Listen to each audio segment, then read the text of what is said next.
I check my portfolio every day, and when the market closes, I check it again. And my whole this emotion graph goes up and down because of it. So, is it right to do that? Is it not right to do that? Or is it just subjective or a very objective decision to make as an investor? I am doing some RMS check on my overall system. The orders have gone fine, the system is in place. I make some changes if I'm seeing red, and if I want to, I'm really happy if I'm seeing all greens in my portfolio. So is it right or is it wrong? I want to learn from you. Volatility is not our enemy, but when we are reacting to it, that's the problem. Let's take a scenario where the stock has crashed 20%. What is the next step? Next step is me panicking over it. And that panic, you mentioned the word panic, right? Yeah. So when I'm talking about system, I mean creating decisions that will help you go through the process of investing. Charvi, I know strategies with edge that have failed because someone pulled the plug too early.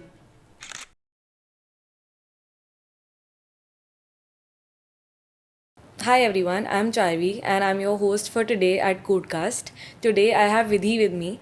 Vidhi has over a decade of experience in the field of finance, and she's also one of the youngest leaders in this field. Hi Charvi, I'm so happy to be here. Thank you for giving such a great introduction for me. I'm so glad to have you, Vidhi. So, in a space that is so driven by numbers and systems, what matters to you the most? Thanks Charvi for asking me this question and giving me an opportunity to give some insight on that.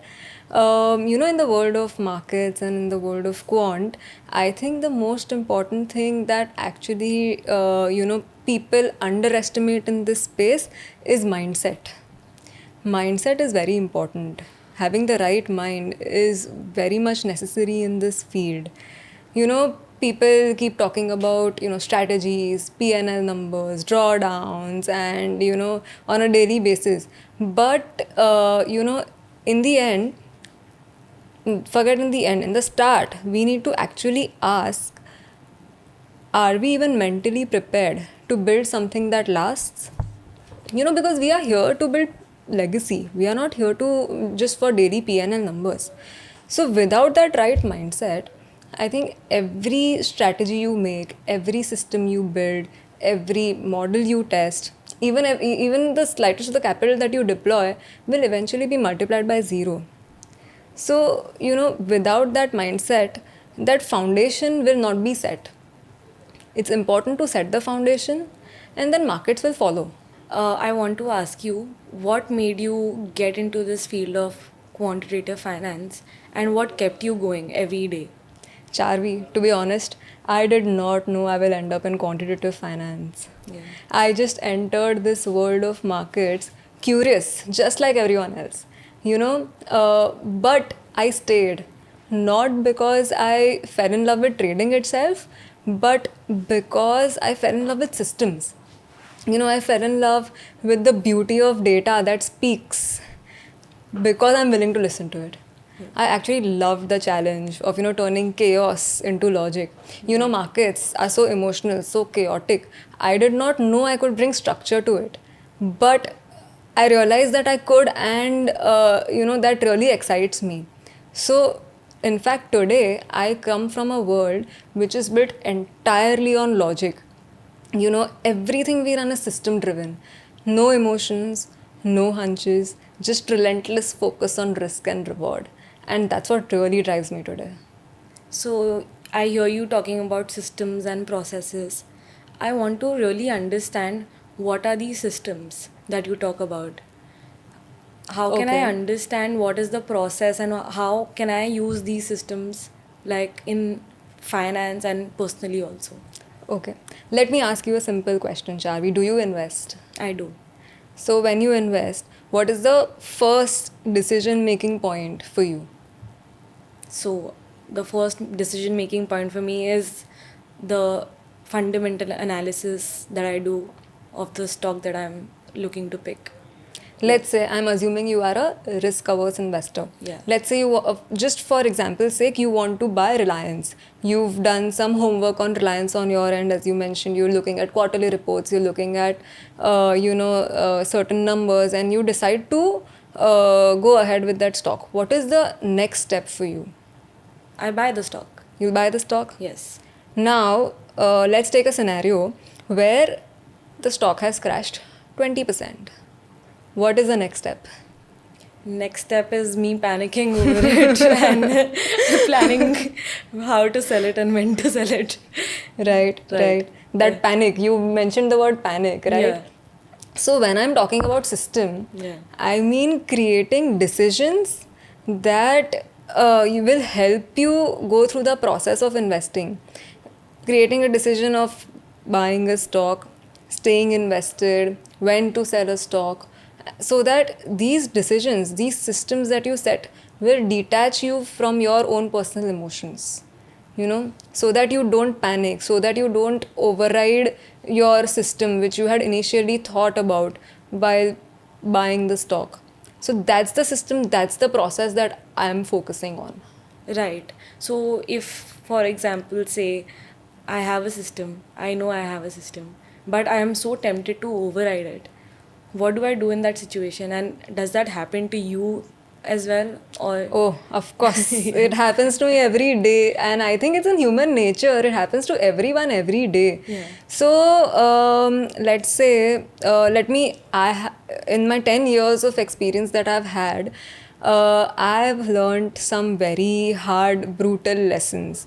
So, if you give me permission to share a light on few of those lessons, I'll be able to explain to you how now I'm able to, yeah, definitely. I am all yours. Right. So I think the one of the most important lessons that I have learned, and I think I even try to pass on to my team, is we have to build systems that don't break when we do. You know, sometimes we are off our games. Sometimes we are distracted. We have bad days. We have sick days. Our systems needs to be better than our mood. Our systems have to protect us from ourselves, and that's when we'll be detached. That was one of the most important lessons that I've learned, because I have gone through it the hard way. Yeah. And another lesson which I would like to talk about is, let's say, volatility in markets. I want to express volatility in a different manner here. Volatility is not our enemy, but when we are reacting to it, that's the problem. Charvi, I know strategies with edge that have failed because someone pulled the plug too early. I know people who have overridden the systems with their own subjective decision making because they've never seen that drawdown in the past. And I understand, I know when drawdown hits, your mind starts racing. And it's impossible to stop at that time and not panic. So, the biggest belief for me here, I realized and I understood, is that risk is not removing fear. We have to design decisions before that fear shows up. So, that decisions will help us, create robust systems. Right. So when I'm investing, right, and I know that I have made a system, a process for myself, and I want to override it. In these situations, what you are saying is that I have to have belief in my own system, and I have to believe that the system has edge to protect me against everything that the market throws. Is that correct? Yeah. See, now, if you have a feeling that you need to override your system, that means the system that you created in the first place was not robust enough. If you trust your system, if you trust that you are doing the right thing when you made that decision, Yeah. you will not have that feeling. You will be okay to see that drawdown. You will be okay to, be detached and focus on the long term, and not just keep looking at your daily P&L. Yeah. So, after hearing you, really feel like all this knowledge and all this, this mindset has come from experience. How do you translate your own mindset to your team? Because I'm sure that they also need to think in the same direction as you to deliver results that you expect them to, right? Yeah. See, for that, for me to be able to translate and share my mindset with my team, first I had to go through those battles. I had to go through those problems so that I could create environment for my team to be able to fight those battles, but not alone. I'll be there for them. So, there are some battles that I have initially faced. There were some challenges that I had faced, and I'm pretty sure you also must have faced those challenges at some point in time. Let's say, I used to have that fear, that hesitation, and that self doubt within me when I was placing the trade for the first time with real capital. I was always second guessing myself when I had certain backtest output and it contradicted someone else's view. I had that fear of seeing one red PNL after a streak of green PNLs. Yeah. And in fact, I'm sitting in front of you right now, but I used to always fear asking questions to people when I thought that people in the room are smarter than me. So, all these things, these fears, these challenges, they don't show up on our PNL report, but they define our future. Right. So, it's very important to break these barriers, to overcome these challenges so that I could actually pass on that to my team, right? So, for me, then leadership is not giving the smartest answers. I want them to fight those battles, but so how I do that is by asking better questions. It's a cultural shift so that they are prepared. Right. I really want to know, when I'm talking about inspiration, drawing inspiration, who comes to your mind instantly? Who do you take inspiration from? Who do you look up to? Is there somebody, or is it just your experience in this field?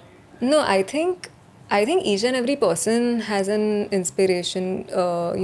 It could be their parents, it could be their friends, it could be some other personality.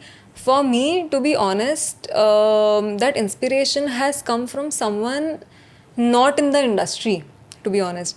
It's okay. Do you know Cody Sanchez by any chance? I don't. Oh, please. Cody, if you're listening to this podcast, I am a biggest fan of yours. So let me talk to you about her. So she's known for buying boring businesses. She's known for buying, businesses like laundromats, car washes, vendor outs. And she builds systems around those businesses so that these businesses can run without her. She builds cash flow engines around them. Now, it's not just the model that I was inspired with, but it was mainly her framework. She has written her book and she has spoke about many things, and there are three things which have really stuck with me. With your permission, if I can talk about those three things, it would really help. For sure. So I think one of the important things she talks about is to have systems over hustle. We have to build businesses that can run without us. She also talks about ownership over operations. Our time is precious. We have to buy back our time. Right. The third thing she talks about is frameworks over firefighting. It helps us create leverage in the business. Right. So, when I was reading her book, I was thinking very deeply and I realized that this is how a quant should think. So, even though Cody is not a trader, but she will actually win in longer term. And see, even in markets, when you're investing or if you're a trader, you want your system to function without you being emotional or being low on energy or being moody, right? You want your money to be made independent of you. Right. So that's the kind of mindset I try to, get from people around me so that I am detached, so that, the systems and the processes are in place. And that's what really, really inspired me from her. Right. But so many people, including myself, I wake up at 9 a.m. and I check my portfolio every day. And when the market closes, I check it again. And my whole this emotion graph goes up and down because of it. So, is it right to do that? Is it not right to do that? Or is it just subjective or a very objective decision to make as an investor? What do you think? Let me ask you this question. How do you feel after checking your PNL every day? So, I try to stay very objective about it, but it's inevitably little bit it influences my overall emotions and mood at that time. For the day? Yeah, for the If day. you see the green PNL, you will be so happy about it for the whole day. Right, and I want to make some changes if I'm seeing red, and if I'm really happy if I'm seeing all greens in my portfolio. So is it right or is it wrong? I want to learn from you. Like, See, today, if you ask me, I don't know what the PNL for today is. I don't know what the PNL yesterday was. To be honest, the only reason why I will know a PNL is because I am doing some RMS check on my overall system. The orders have gone fine. The system is in place. There is, the bar limits are defined. That's the reason why I would know the PNL. Otherwise, I would not recommend looking at it on a daily basis, because that really, takes that mind space away from you. If you were to think longer term, you need to have that mind space, and you need to be able to detach yourself from these things. yeah, so you are basically saying that if I am feeling sad, if I'm feeling, sick, I might not be the best person to Yeah, take of those course. decisions at Of that course. point, right? Of course. Your system has to protect you. I am repeating it, and it's very important, because the good system will not flinch at all. It will protect you from yourself. Right. So, being a woman in quant, not a lot of people look like you and me in this field. What advice would you give women in quant, aspiring women in quant, and in general, a, a young person who wants to be in this field? And to answer your question, Charvi, regarding advice, to quants, I would like to throw some light on the style of work that we do, the kind of decisions that we make at work, which will actually help you, go through it. They are not very technical, but, they are mainly based on mindset. So, in this field of market, it's so tempting to copy trades, to copy someone else, to copy other models. But we always try to bring that conversation down to its fundamentals. We always think on first principle basis. Whenever we are making big decisions, we try to answer these questions. What is the cause and effect over here? Are we trying to, solve the root? Are we genuinely creating a robust strategy, or are we just glorifying a backtest? These are very simple questions that we ask ourselves before actually deploying a capital, before actually making any decision. So I think that's very important, even for someone not working in a team, even for someone not working in an organization, even on an individual level, to ask these first principle questions to oneself. Are you really solving a problem here? And I think that is very important. I think I've learned a lot about the basic philosophy that a quant follows. But what is it really like to be a quant? I thought it was all numbers and it was all charts and all of these systems. But what's it really like? Charvi, let me ask you one question. Have you ever, come up with the problem where you've built something, you've tested something, and you finally got the results, but it just fails? Yeah, I think every day. Right? All these moments when, when your logic fails, when the backtest breaks, and when you're sitting with more doubt than data. Right. That's when you realize, quant is not, it's an emotional game disguised as a mathematical one. And, surviving that every single day is what quant is about. So I am not giving you any textbook quant answer over it. This is what I think a quant is about. A quant is about turning chaos into systems. A quant is about knowing when volatility is a signal and when it's a noise. And more importantly, trusting the data more than your bias. So as a quant, I don't operate on confidence. I operate on conviction that is being validated. Right. That's what quant is to me. So for you, I think quant is simplicity. Yes, yes. And simplicity will always, always win. Charvi, today, one of our best strategies that we run, they are the simple ones. Yeah. Of course, they are stress tested and executed with discipline, but they are so simple. And, the cleaner the logic, the lesser the curve fitting, and the longer it will last. So, and Charvi, markets love to embarrass complexity. Complexity will look smart, but in the end, during a storm, it's simplicity that will survive for sure. That's a great line.